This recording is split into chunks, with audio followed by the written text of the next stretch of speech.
I'm Monica Royal. I'm here with David Crewe, guru, master, all things photo related. We're here today to talk to you about the Savage Edge Light and the Edge Light Pro. So what did you think of this guy? So this thing was kind of neat to me. The fact that you can just carry this around and use it as a little mini hair light, which we ended up doing with your son's portrait session that we did here last. Very, very easy to assemble. I think this came with a couple other additional features that was in the box. I love that this handle is so super solid and it's bright. See? It is pretty bright. That looked great. Very good. So look at this one. That's what we did with Ben.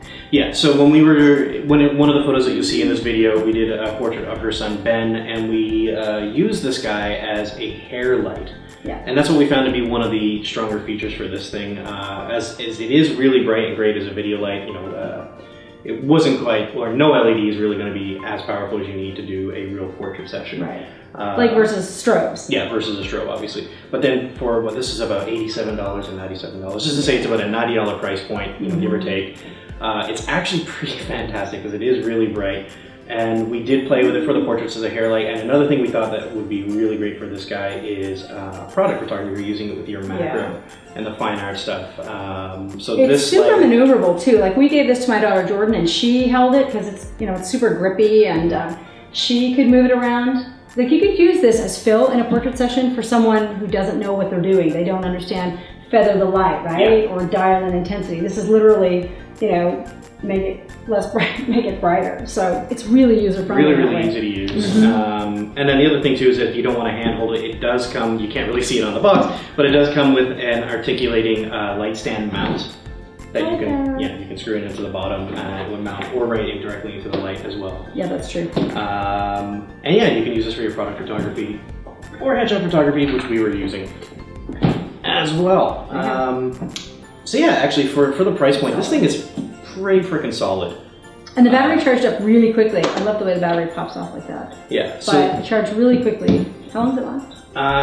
Well, I read, and I haven't really fully tested yet because I haven't really done this outdoors a whole lot with these lights, but from what I read, they'll give you at least an hour at full power. That's pretty good. So if you're using it at a lesser power intensity, you're always going to get longer duration out of those battery lights. But it's kind of cool because it uses these generic Sony batteries that are used in everything. Like I have Atomos recorders that use the same batteries and everything. So you can stock up on these and keep running all day. It's kind of cool. Yeah. So the lights that we're actually using to light us right now are the Savage Universal Edge Lit Pro, or Edge Light Pro. I don't really know how they want this pronounced, but it's spelled lit. That's a new thing. Yeah, she's lit. Pardon the language, I gotta bleep that out. So these guys are about 12 inches by 9 inches. It's quite a bit larger. We'll show it in some B-roll footage here afterwards. The packaging of this, Very good. So the website touts about 1600 or 1700 lumens for each of these lights, so it's pretty good. We're currently recording for the technical nerds out there at about 500 to 640 ISO. And at about an f5, I think, on both of these cameras. So, you know, you can tell they're pretty good, especially since we're competing with some daylight and everything. Or we're inside here right now, we're in the shade. Yeah, so. And this is dark, blocking the whole ambient light from the front, so. Yeah. Very lightweight.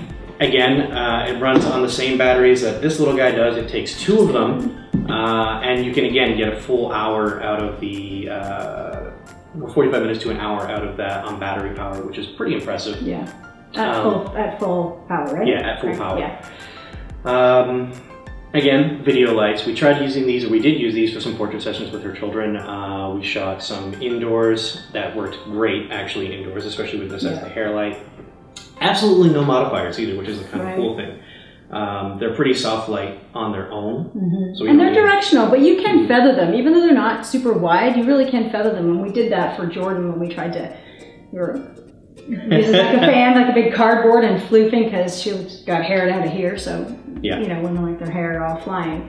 And we did feather them back so that you could kind of pull back a little bit. And then we did bring these outside to test. Even though we knew they weren't going to compete with the sun, we decided we just wanted to do this as a test, and we shot pretty much at high noon sun. Yes. And you know, as you guessed, they really didn't do much at all. We then went out to the beach and shot at golden hour, and at that point it was noticeable. So right at the the cusp of sunset, you can set the color temperature on these guys from tungsten to daylight, which is actually really nice. So we could match the color temperature of what we were getting outside. And because of the way they mount, you can have them on, like David was going into the ocean. And my daughter was up on a nice big rock, protected. But you can put them on a light stand or even their own tripod, stand. Yeah. You can cut all that out, right? Yeah, we can cut all that. Okay. Yeah, I'm not going to though, because it's great. I know, you can get away from it is what I'm trying to say. Like, so when you're using a reflector to bounce light in, they're huge and sometimes they blow in the wind. So at dusk, when the sun is setting, these are actually really good because you can telescope it out on an arm and get it in there closer to your subject and be out of frame. Yeah. Which is important because I don't want you in my frame when I don't want you in my frame. I'm pretty, but not that pretty. Not that pretty. Yeah, so, and it actually was a noticeable fill. I mean, they can't compete with the daylight even at golden hour, but it did fill in the shadows that we saw when we were shooting her daughter out on the beach. Yeah, it did. So as a portrait light outdoors, I mean, you're not going to find a lot of scenarios where you're going to want to use these guys, but indoors, they're actually very usable. And especially, obviously, as video lights, since we're using those right now.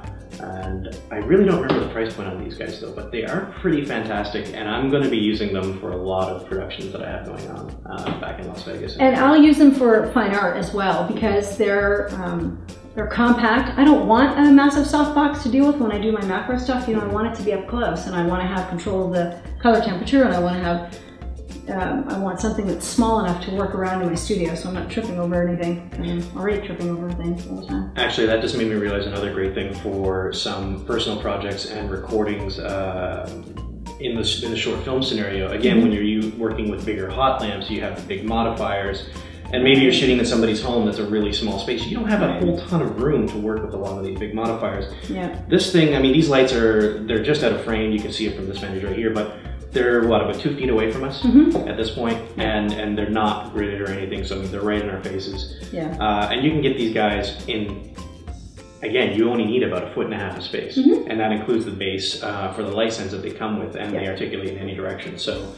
Oh yeah, they have the light stands. The stands that pick up and the feet go away and then you walk it around. That's cool, because then you're not bending down and doing it. So the cool thing is you can buy this on its own as a single light, or you can also buy it as an entire kit, which includes the 2 lights, the 2 stands, a carrying case, 4 batteries, 4 chargers, and the AC adapters for both of these lights, so you can use this however you want. You have the whole kit. I have the entire kit, and I absolutely love it. I'm going to be using these guys for some productions out in Las Vegas in the next week. So when David walked in from Vegas into my place here in California, he was like, oh yeah, here's the lights. That's it? And that too, that was great. It's actually a really small, maybe 1.5 feet wide by 3 feet long. Yeah, it's not a very big thing. And I love those light stands that you lift them up and the lights come up and you walk around and plunk them back down again. Yeah, so when you need to make quick changes around the studio, you don't need to go worrying about tripping over cables and everything like that, so it's kind of nice. Yeah. Thanks for watching, everyone. I'm Monica Royal. You can find me across all my social media as Monica Royal and my webpage, monicaroyal.com. David Crewe. Thank you, David J. Crewe, and you can find me on my website, davidjcrewe.com. And the exact same thing across all the social media. Everything for me is at David J. Crewe. That means we're easy to find. Yeah, very, very easy. For a hitman, too.